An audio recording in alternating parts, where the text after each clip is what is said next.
Cancer Imaging Program at the Case Comprehensive Cancer Center. His research expertise spans immune engineering, immunometabolism, drug delivery, and biomaterials. He earned his PhD and master's in material science and engineering from the University of Florida and his bachelor's degree in metallurgical engineering from the National Institute of Technology in India. His early work focused on developing novel biomaterials for immunotherapies, particularly in modulating dendritic cells and creating vaccines for type 1 diabetes. His work has led to numerous papers and patents in the field of biomaterials and immunotherapies.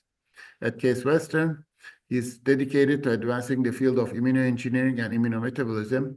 His lab pioneered innovative treatments for chronic inflammatory conditions, autoimmune diseases, and cancer by developing novel immunotherapies. The floor is yours, Professor. All right.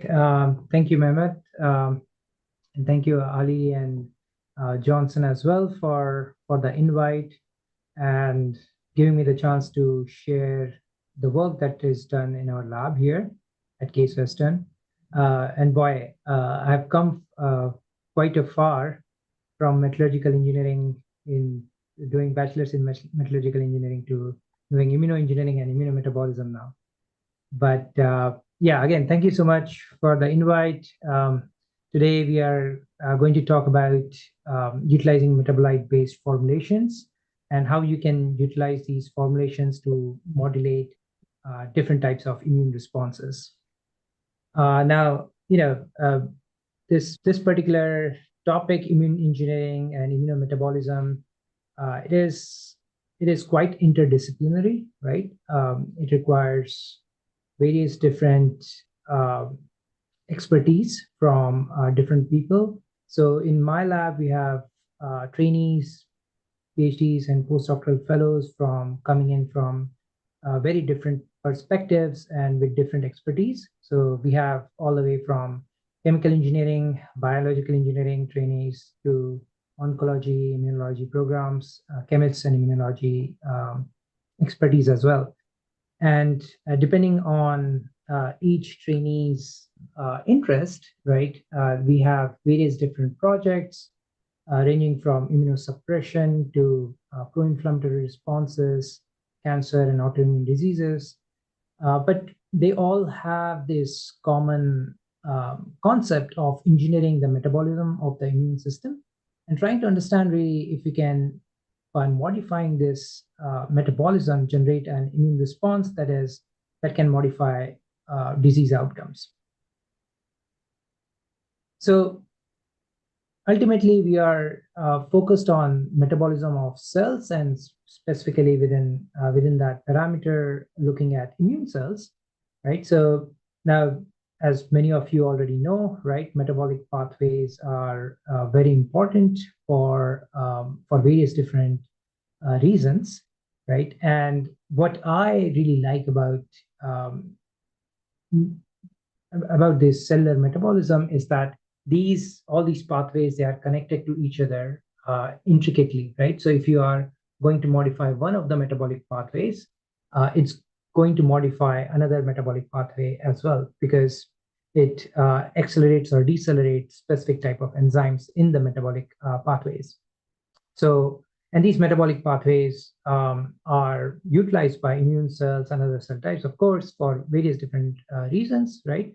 So for example, glycolysis and TCA cycle, immune cells utilize that for their energy needs. And depending on whether the cells are activated, non-activated, different types of immune cells will require different types of metabolic pathways for their energy needs.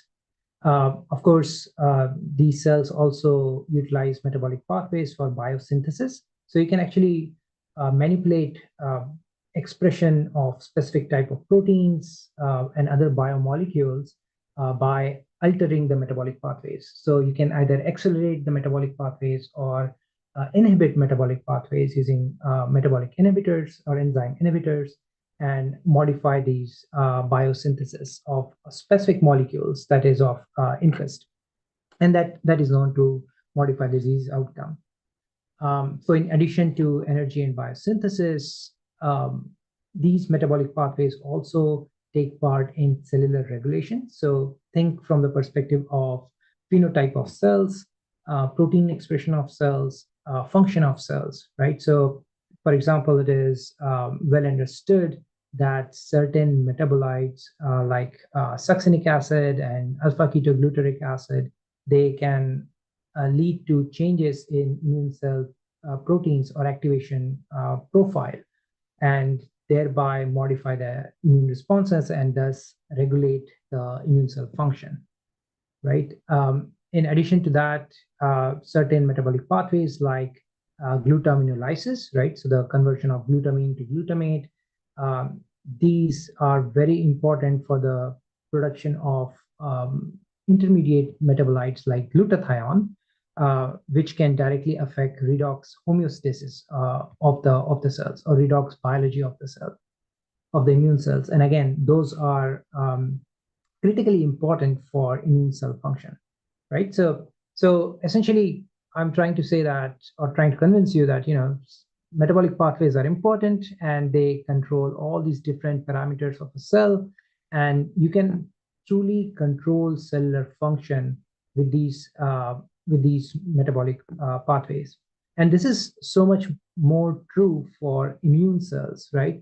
So different types of immune cells have different needs for these different metabolic pathways. And within these different metabolic pathways, if you just focus on energy metabolism, immune cells have different needs, right? So here I'm just showing you all, different types of immune cells shown in the top left. So for example, in blue, for example, a naive T cell, right, relies specifically on fatty acid oxidation, which then feeds into the Krebs cycle and generates energy for the naive T cells. On the other hand, T cells, like effector T cells, right? So think from the perspective of T cells that are actually going to go and kill cancer cells, right? Those T cells actually have upregulation of glycolysis as well as TCA cycle, right? And they generate high levels of lactic acid. So these effector T cells are the cells that are actually going to lead to disease outcomes. They are very consequential in autoimmune diseases and cancer cells. On the other hand, other immune cells like memory T cell type, right? These are pretty interesting because they store molecules like glucagon and triglycerides within the cells.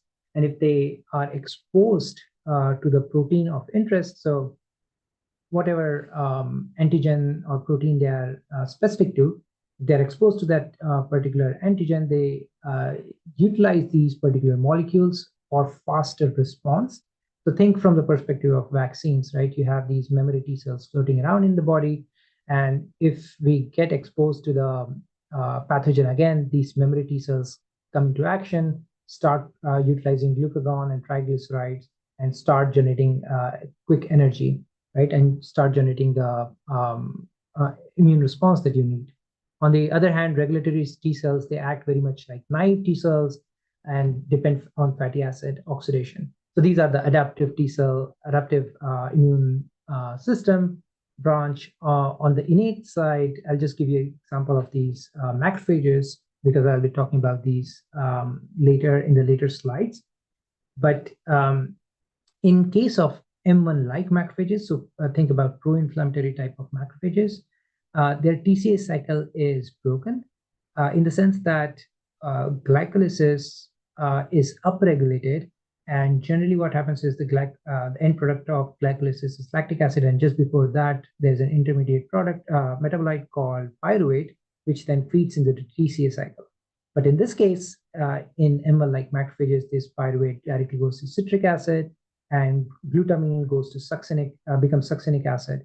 And this accumulation of succinate is critical for M1-like macrophage function, right? So that's so keep in mind this particular molecule. I'll be talking about that later as well. On the other hand, M2-like macrophages, right? So these are anti-inflammatory macrophages.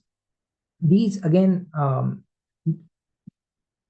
rely on fatty acid oxidation for their energy needs and have upregulated Krebs cycle. So you can actually utilize assays like Seahort's assays, extracellular flux analysis assays to actually measure the amount of lactic acid being produced or the amount of oxygen being consumed in the TCA cycle.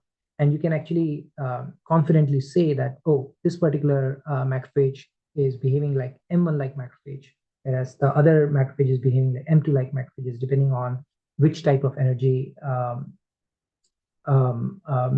metabolic pathways are upregulated in that particular cell. So, so in our lab, we are interested in trying to understand which metabolites can we introduce specific type of metabolites. So, for example, in M1-like macrophages, we know that succinic acid is upregulated intracellularly, right? And that is consequential for M1-like macrophage phenotype. So one can ask questions like, oh, what if we incorporate succinic acid in M2-like macrophages, or even macrophages that have not been differentiated? Will we steer them towards becoming M1-like macrophages, right? So essentially, in my lab, we focus a lot on identifying metabolites that are controlling cellular phenotype and introducing those metabolites in different cell types, right? So again, in my lab, we generate different types of biomaterials based on the metabolites, and the idea there is that you need metabolites that can be released in a sustained fashion to affect metabolic pathways. So we generate biomaterials with metabolite in their backbone. We then introduce these biomaterials to different types of immune cells, and then characterize the metabolism using LC-MS, so metabolomics, and extracellular flux analysis and flow cytometry, and test out if the metabolism of these immune cells is indeed modified, if we have accelerated specific pathways or decelerated specific pathways by the introduction of the metabolites. And then we, once the metabolism is changed, we test if this change in metabolism changes the function of the immune cells using ELISAs and flow cytometry and others, and then test out if the changes in these immune cell function really lead to disease outcomes, right? If we can change the disease outcomes. And that is, again, dependent on these biomaterials that have been generated out of the metabolites. All right, and so we utilize this particular pathway, right? So you're generating biomaterials all the way to disease perturbation, and we test this in different types of animal models.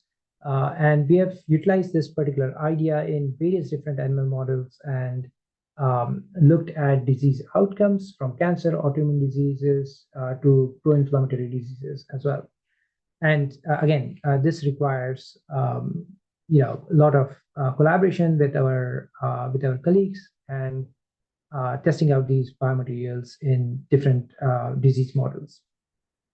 Okay, so one of the interesting metabolites that we wanted to work on was succinic acid, and there was this seminal paper published by Luke O'Neill in 2013, which demonstrated that when you activate a macrophage using danger associated molecular patterns like lipopolysaccharide, a bacterial cell wall component, it leads to upregulation of succinate intracellularly, which then leads to HIF1 alpha mediated IL-1 beta production. So makes the cells produce pro-inflammatory cytokines and proteins, right?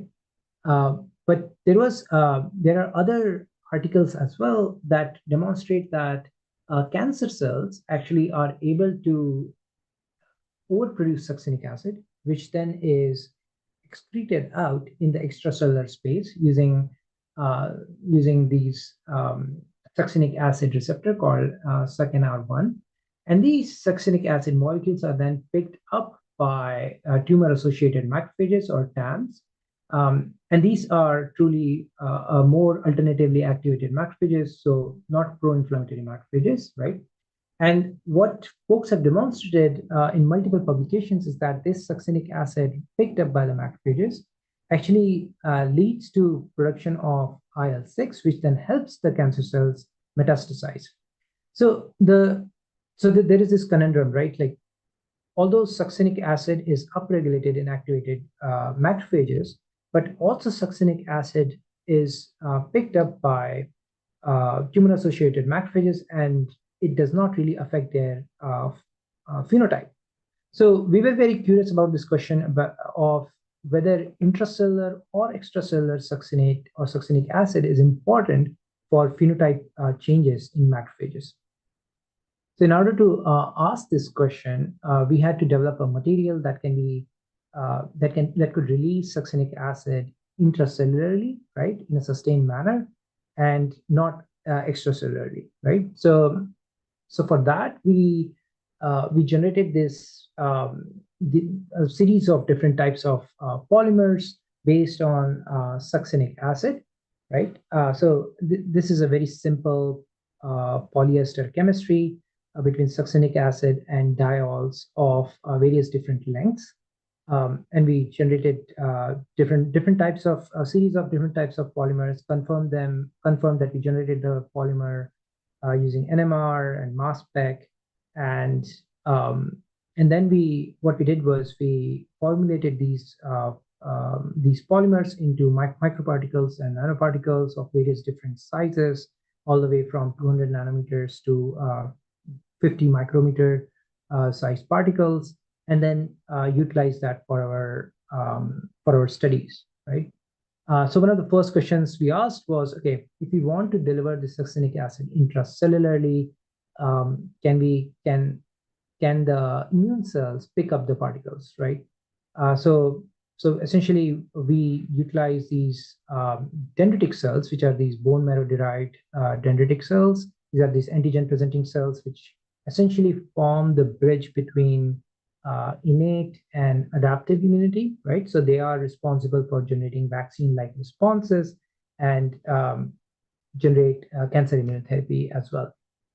So very important cell type in the immune system, right? So we essentially labeled these microparticles made of polyethylene glycol succinic acid, succinate, and fed them to these dendritic cells. And this is a confocal image that demonstrates that the dendritic cells labeled red are able to pick up the particles which are labeled green quite effectively.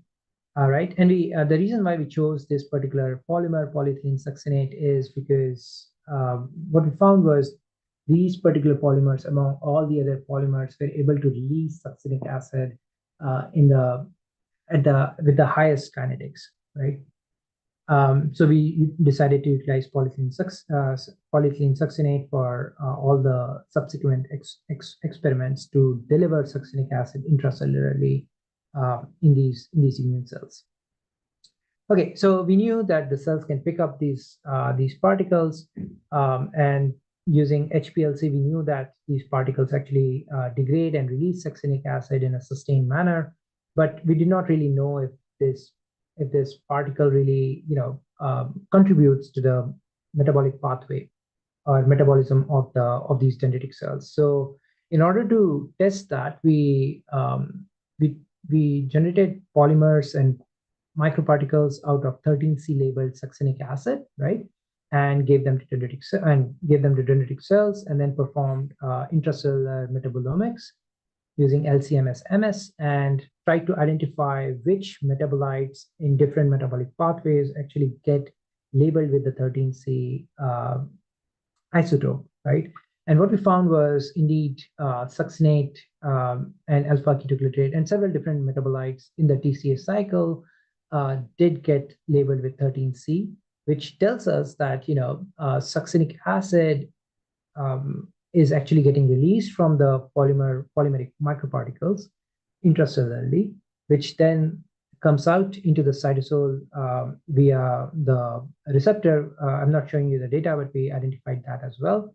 And these succinic acid, once in the cytosol, goes into the mitochondria and then takes part in the TCA cycle. So, okay, so now we have figured out that we are modifying the the metabolism of the immune cells by providing these microparticles. Next, we wanted to find out if we are actually changing the phenotype of the cells by providing the succinic acid. So we performed flow cytometry to understand if the expression of pro-inflammatory markers such as CD86 and MHC2 are getting upregulated in dendritic cells. And so here, y-axis is different conditions, x-axis is the level of activation, and no treatment is negative control. A lipopolysaccharide is a positive control, which is again a bacterial component, cell wall component, and tells us whether the cells are behaving appropriately and getting activated or not. And what we found was, indeed, if you just add the soluble component of the polymer, so soluble succinic acid, so extracellular succinic acid, that does not really activate the cell, right? But if you add polyethylene succinate as a microparticle, it does activate the immune cell. PLGA microparticles of the same size is used as a control. And this really tells us that it's not the act of phagocytosis or eating up the particle that is causing the activation, right? It's actually the type of or the characteristic of the particle that is leading to the activation of the cell. Also, what is interesting is that us and others have demonstrated that there is the ratio of these two metabolites, alpha-ketoglutarate to succinate, actually defines how activated a cell can become, right? So if the ratio of succinate to alpha-ketoglutarate is quite high, then the cell becomes more prone to activation, whereas if the ratio is low, then cells are quiescent, right? Now, what we did was we actually inhibited this particular pathway, glutaminolysis pathway, where glutamine gets converted to glutamate, which then gets converted into alpha-ketoglutarate. And the idea was that if we block this pathway, the alpha-ketoglutarate metabolite will go down. And by providing the microparticle, succinate will go up. So this ratio of succinate to alpha-ketoglutarate will be high. And that will then lead to further activation of the immune cells. And that's what we found, that if we inhibit this glutaminase enzyme, GLS1, using CD839, and at the same time provide PS microparticles, the activation of the cells goes even higher, right? So that's pretty neat. So this directly tells you that you can actually control the metabolism, which can then lead to the phenotypic change of the immune cells. We also confirmed this using RT-PCR and RNA, bulk RNA-seq, and which essentially again tells us that several different pathways associated with activation profile of the cells are upregulated, whereas the enzyme that actually converts succinate to fumarate is not changed. And that is important because what we also identified using the bulk RNA-seq is that specific molecules like PHD3 were upregulated, which is again responsible for converting which was important for converting alpha-ketoglutarate to succinate, and though that particular enzyme really controls the ratio of the two and leads to the activation of the dendritic cells. So now we knew that we have a formulation or a microparticle system that can actually affect dendritic cell phenotype, right? Genetic cell phenotype, and we wanted to see if this will also hold true in vivo. So we essentially have this melanoma model B16F10 where we induce the tumor subcutaneously and then provide the microparticles contralaterally on the other side of the mice. And what we did here in this case was we utilized a peptide called TRP2, which is tumor-associated peptide, which cancer cells upregulate, right, when as compared to melanocytes. And the idea was that if you coat or encapsulate this particular antigen on top of the particle, this will essentially act like a therapeutic vaccine, right, and lead to activated immune cells displaying TRP2 and generate immune response. And CB839, again, the glutaminase inhibitor was provided systemically. And indeed, what we found was when we provided this TRP-coated PES microparticles, it led to activated dendritic cells in the draining lymph node. So the lymph node, which is the closest to the injection site of the particles. We also saw that in addition to the dendritic cells, T cells, so these are cytotoxic T cells that have that produce IL-17 and upregulate ROR gamma T. What is important here is that these T cells are important if you are going to break tolerance, right? So because melanoma is part of our own body, so in case of mice, right, this particular cell types are part of my mouse body, and they have tolerance towards these cancer cells, right? And to break that tolerance, you need these specific type of cells called Th17s and TC17s that produce IL-17.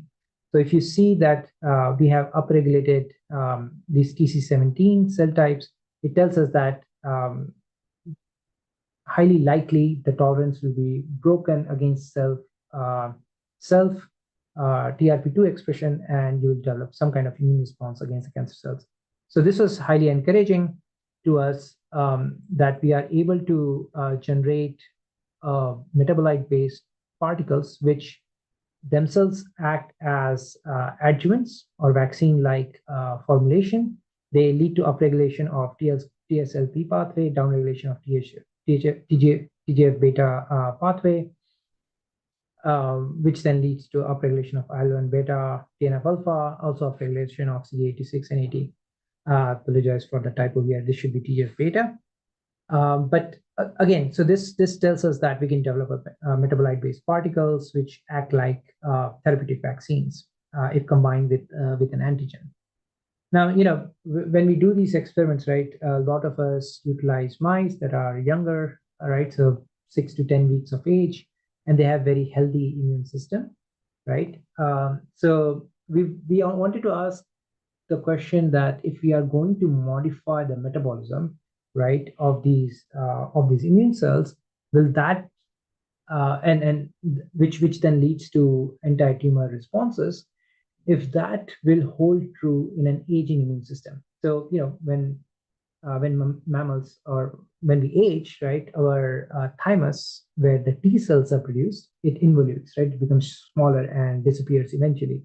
So as we age, our repertoire of T cells decreases over time, and the immune responses that we can develop decreases over time.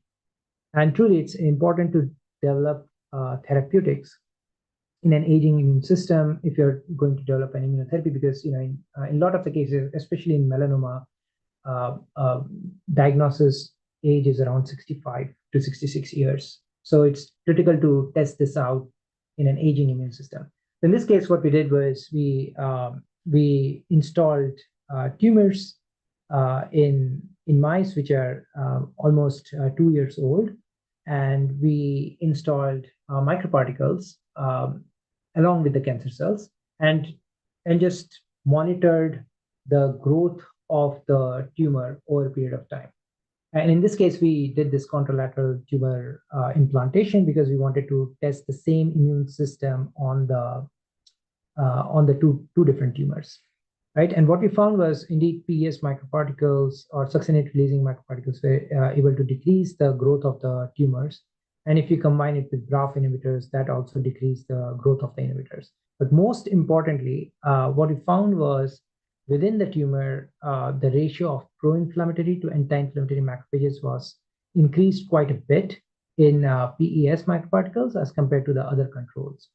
And even more impressively, in my opinion, the PES microparticles were able to upregulate T helper type 17 cells. Again, these cells are important for breaking tolerance towards cell, right? And remember that aging immune system has lower and lower amounts of T cells. So this is highly important that we are able to generate T cell responses in an aging immune system. Now, up till now, I've been talking about stories with PES microparticles. So these microparticles are around 1 micron size, in micrometers in size. And they are actually injected subcutaneously in the mice. Next, we wanted to ask, can we actually intravenously inject these nanoparticles? Can they really modify the immune response, right, in such a way that we can generate a robust adaptive immune response? So up till now, I've been talking about how you can utilize these nanoparticles and modify innate immune responses, right? So macrophages and dendritic cells. But we also wanted to test if we can combine this with therapies that actually modify adaptive immune response, like T cells. So essentially, the idea here was to provide PES nanoparticles intravenously and activate the innate immune response. And once the innate immune system generates a T cell response, right? So once the innate immune system has kicked in, it will start developing T cell responses or T cells specific to the cancer cells. But again, in the tumor microenvironment, these T cells are not as effective, and that's why all these checkpoint inhibitor and antibodies are quite useful. So we wanted to combine these two together and see if that has a beneficial outcome. So we generated nanoparticles that were 200 nanometer size, around 200 nanometer size, and we saw that indeed in vitro at least, macrophages had higher activation phenotypes. So they had higher CD80 to CD206 ratio on their surface. And in vivo, we also saw that this sequential delivery, so first activate the innate immune cell, wait for some time, 3 days, and then activate the T cells, it provides a better outcome as far as tumor growth is concerned and survival of the mice is concerned, as compared to the different types of controls. This is still under revision, and we are still doing experiments on this to further understand the mechanism of action and other modalities as well that can combine with PS nanoparticles to affect tumor growth. Now, so this all is important in the sense that you are essentially trying to modify tumor microenvironment by increasing cell fitness, right? But what also happens in the tumor microenvironment is that we have these cancer cells that are growing quite quickly, so they consume a lot of the nutrients around them. So there was this seminal paper, very important paper by the Erica Pierce group, that demonstrated that the glucose, the molecule by itself, is severely depleted in the tumor microenvironment. So you can imagine that as cancer cells grow, they perform this Warburg effect, right? And consume a lot of the glucose in their microenvironment. So even if the immune cells, T cells, right, effector T cells and macrophages, etc., even if they are able to enter the tumor microenvironment, they might not be able to perform their function effectively because the amount of glucose is not there. And if you remember from earlier slides, like I had shown that effector T cells and M1-like macrophages, they rely on glycolysis for their energy needs. So if no glucose, no glycolysis, and their function cannot be met, right? So if you look at glycolysis by itself a little bit more carefully, you'll see that this particular pathway, within this particular pathway, you have these enzymes called phosphofructokinase and PFKFB3, which are essentially a rate limiting step that convert fructose 6-phosphate into fructose 2,6-biphosphate and fructose 1,6-biphosphate, right? I call fructose 1,6-biphosphate as F1,6BP or FBP, all right? So essentially what I'm trying to say by this slide is that this is a rate limiting step which determines how fast the glycolysis is going to occur in a cell type. So we had the idea, or my students had the idea that, okay, cancer cells are growing quickly, let's inhibit glycolysis in them, right? So very common idea and has been tried out in clinic as well. So PFK15 is a clinically tried molecule which blocks PFKFB3, right? So essentially blocks this particular enzyme. and prevents glycolysis from moving forward. So the idea was, okay, let's give PFK15 systemically, so it will block cancer cells. But if you remember, right, dendritic cells and other immune cells also require glycolysis for their function. So if you block PFKFB3, it is going to block immune cell function as well. So it's not going to, so essentially you cannot do these chemotherapy and immunotherapy simultaneously, right? So then what we decided to do was we decided to generate microparticles and nanoparticles out of this particular metabolite, fructose 1,6 biphosphate, which is one node below PFKFB3, right? So essentially the idea is that you block PFKFB3, right, everywhere, but then provide the immune cells, critical immune cells, with this fructose 1,6 biphosphate, so that the metabolism or the glycolysis can still occur in those immune cells, whereas the glycolysis is blocked in the cancer cell, right?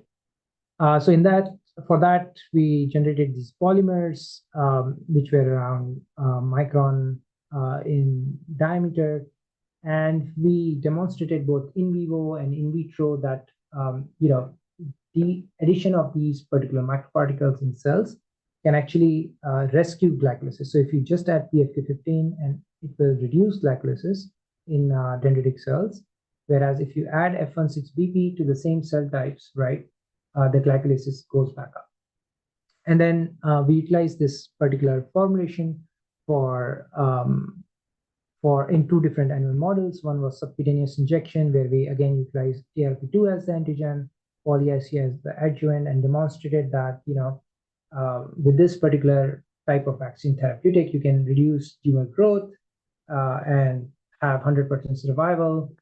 You can also perform a cellular immunotherapy where we preloaded, so we took dendritic cells, loaded them with F16BP microparticles, mRNA derived from the tumors, and poly-IC as adjuvant, and that also led to decrease in tumor growth, right? So this particular idea of accelerating metabolic pathway from a specific node by providing metabolite in that particular node is what we are going after here. So this was in dendritic cells. We also utilize the same idea in CAR macrophages. So these are macrophages, chimeric antigen receptor macrophages that bind to CD19. And what is very cool here is that if you just focus on this blue and red curves, when we fed these macrophages our particles, they can still perform glycolysis, right, in PBS and in nutrient low media, like 10% media, quite effectively for several minutes, right? And what is also furthermore impressive is that we can culture these CAR macrophages overnight in the presence of the microparticles, and they maintain their protein expression, right? CD86 expression, which is required for maintaining the activation of the cells. Moreover, we also see that these cells, CAR macrophages, are able to phagocytose or eat up cancer cells that express CD19 on their surface, right? So essentially talking about these molecules which have the ability to accelerate glycolysis and maintain pro-inflammatory phenotype of the innate cells, even in nutrient-poor environment, right? Right. So up till now, I've been talking about pro-inflammatory applications. I'm going to switch gears and quickly talk about some of the anti-inflammatory responses that we have been working on in the lab. So remember, I talked about this ratio of succinic acid to alpha-ketoglutarate acid, which determines if the dendritic cell is going to be activated or not. In the flip side, what we have demonstrated is that if you block glycolysis but accelerate Krebs cycle using alpha-ketoglutarate, and at the same time provide an antigen that can be loaded on the surface, you generate an anti-inflammatory dendritic cell, which can then lead to generation of inflammatory antigen-specific anti-inflammatory T cells, right, and regulatory T cells and T helper type 2 cells. which is important if you want to generate immune responses against autoimmune diseases or pro-inflammatory diseases. We demonstrated this using flow cytometry that indeed, these markers CD86 go down, CD80 go down, etc.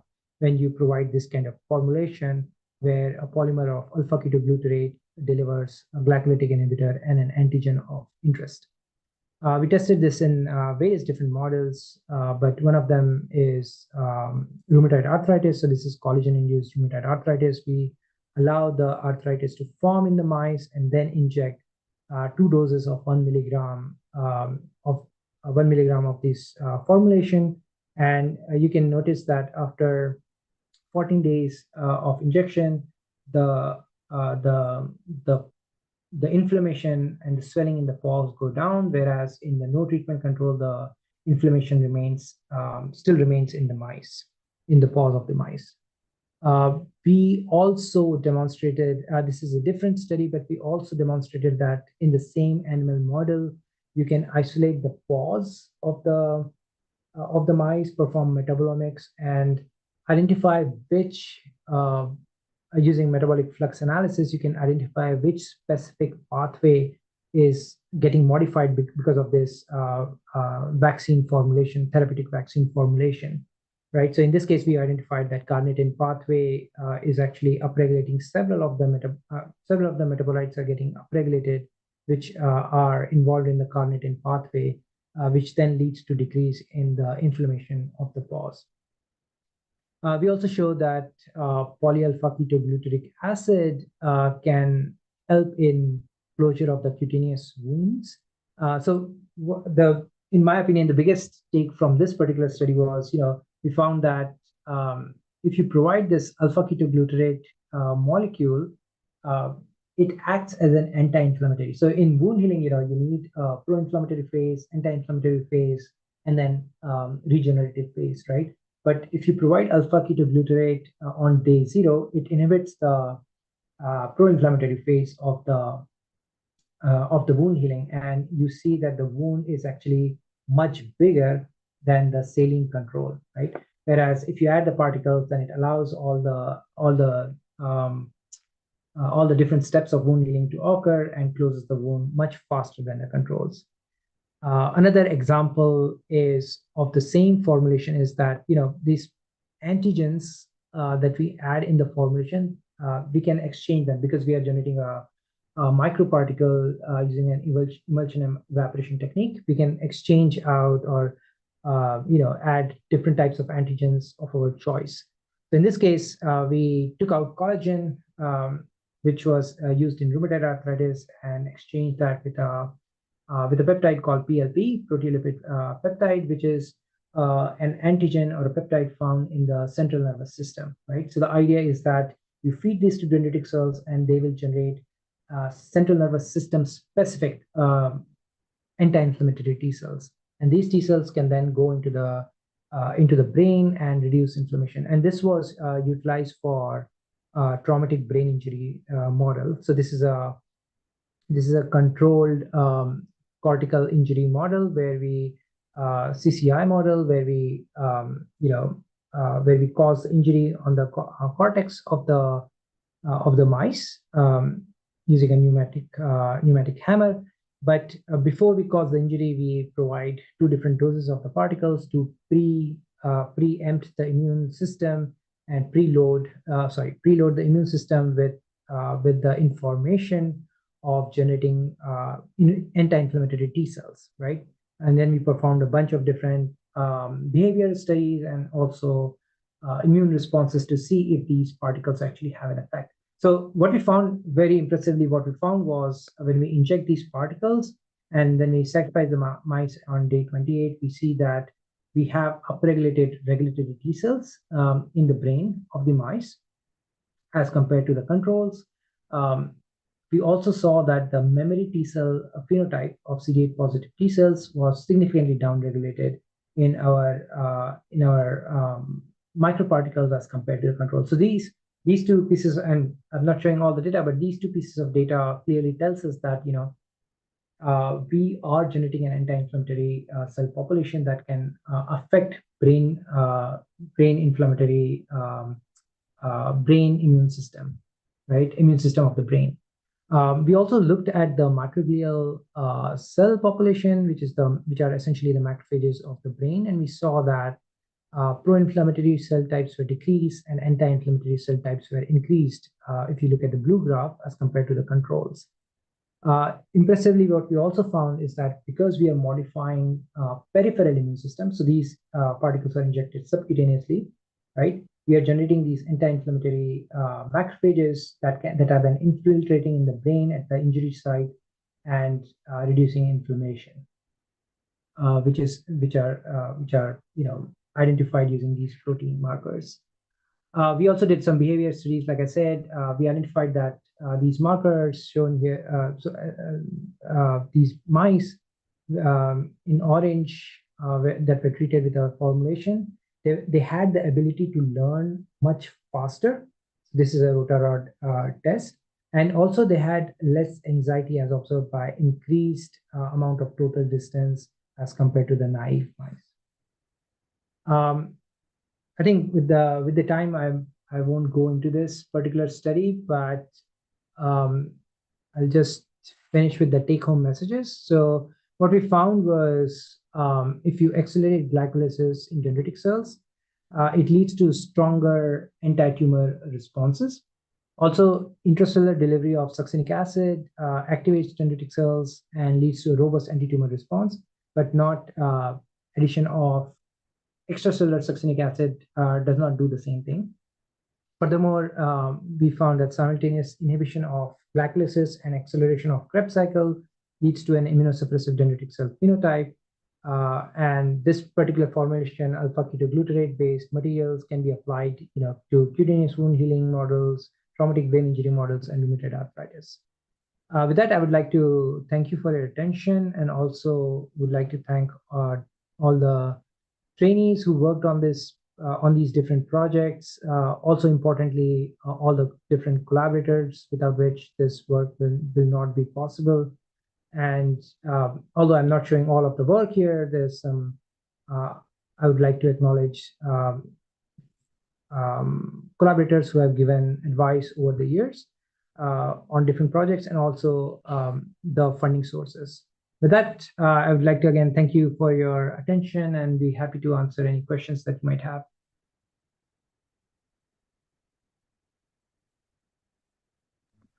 Thank you for this fantastic seminar, Professor. There are multiple questions came in.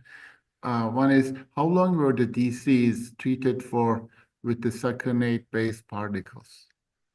Right. So for in vitro experiments, we generally do 24 hours of treatment, but we have done this experiments with 48 hours as well. But 24 hours is enough to generate a response, both cytokine and surface expression responses that we were looking for. Thank you. Another question is, what kind of formulation, such as nanoparticles or microparticles, is for wound healing and traumatic brain what kind of particles these are? So okay, so these are particles, polyester particles. So again, I did not give all the details here, but these are polyester particles. So similar to polyethylene succinate polymers, we took alpha-ketoglutarate acid and generated a series of different types of polyesters with different types of diols, and then again formulated these polymers into nanoparticles, microparticles of different sizes. So for the wound healing studies, we utilize... One second, the wound healing and the traumatic brain injury. Right. So for both of them, we use the same particle type, but for wound healing, we did not formulate the particle with any other ingredient. It was just the polymer by itself. Whereas in case of traumatic brain injury, we incorporated PFK15, which is the glycolytic inhibitor, and PLP, which is the antigen in this case. That answers your question. Yeah. Yeah, thank you. Great presentation. I was amazed whether different molecular weights of polymers and larger size of particles might affect their uptake in dendritic cells. Which particles work better, micro or nano, and why? Oh yeah, for sure. So yeah, in vitro we have tested micro and nanoparticles work way better in as far as activation of the dendritic cells is concerned. And the reason, again, we have not done the mechanistic study to determine exactly why, but if I had to guess, it might be because of the higher surface area of the particles leads to faster hydrolysis and faster degradation, which means faster succinic acid release, which then leads to, which can then lead to higher expression of pro-inflammatory markers. Thank you. Have you observed any off-target uptake when treating mice with the PES nanoparticles? Have you considered implementing a nanoparticle targeting mechanism? Yeah, excellent question, Carolina. So we actually did this experiment where we injected particles, and then after 3 days we isolated the injection site, right, and then performed flow cytometry to identify which cell types are present in that injection site. And what we found was at the injection site we had, and I can't remember the exact figure or number, but around 80% of the cells were macrophages, around 10% of the cells were neutrophils, and rest of them were dendritic cells. I'm sorry, 3 to 4% of the were dendritic cells, and then rest of them were other innate cell types and adaptive immune cell types that we could not identify. But the important point here is that even though the number or the amount or the frequency, I should say, the frequency of dendritic cells is low at the injection site, because these cells are so potent that they can pick up the particles, go to the draining lymph node, and generate an immune response. You do not require, that's why vaccines are so effective, right? You provide a microgram level dose to a 70 kilogram human, and it still works really well.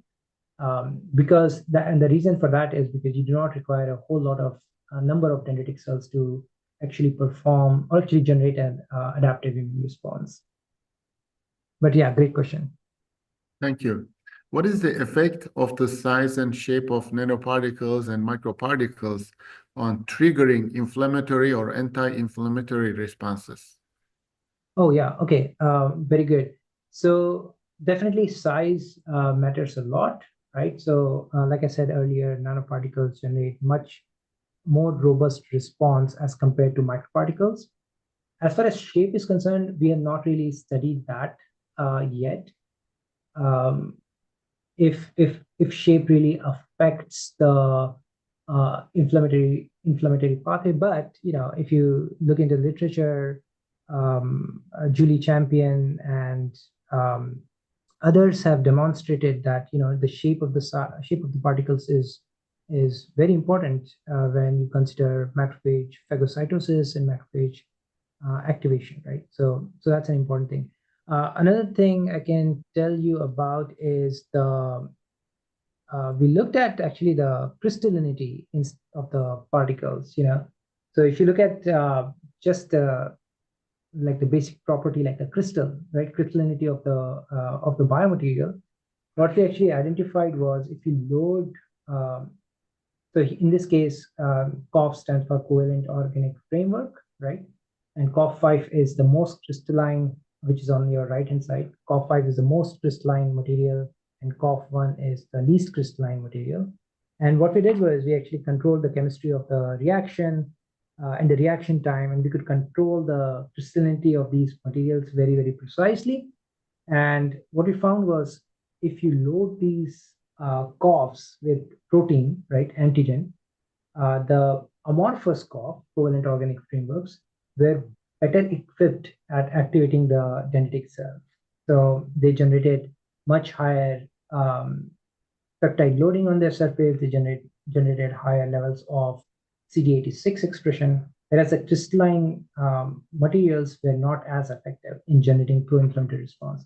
And this is for coughs. We also demonstrated this for PLA, PLLA system, PDLA system as well, that crystalline materials are important. So sorry, I veered off from your question. So your question was, size, shape. So the basic properties like size, shape, crystallinity do play an important role in the activation of these cells and subsequent adaptive immune responses as well. Thank you.